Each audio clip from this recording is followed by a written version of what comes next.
Сәлеметсіздер ме? Мен география пәнінің мұғалімі, Мәди мұғалім.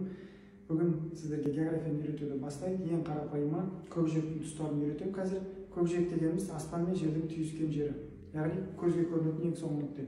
Оның тұстары картада қай бағыт, қай жақта екенін ең базалық білім болып саналады.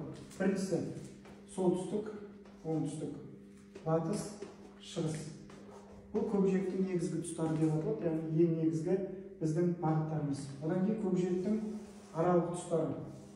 Аралық тұстары солтүстік, шығыс, оңтүстік, шығыс, оңтүстік, батыс және солтүстік батыс болып берілген. Енді шеңбердің сағат тілі бағыты мен оның азимуттары анықталады. Азимут дегеніміз үлкен А әрпімен белгіленеді. Мысалға А әрпі.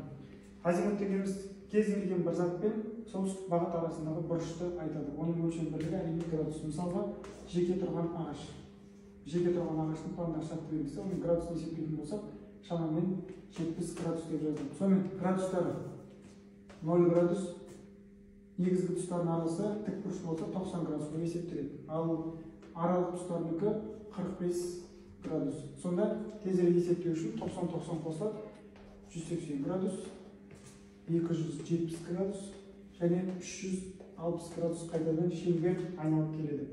Сонда қайтадан 45 градустан қосылып отыратын болса 135, 225 және 315. Бірінші ретте есептеу болады, қалған уақыттарда оны автомат түрде жазу керек. Сонымен бүгін бірінші үйренгеніміз бұл көкжиектің негізгі тұстары, бұны өлшейтін компас немесе тұспалдар.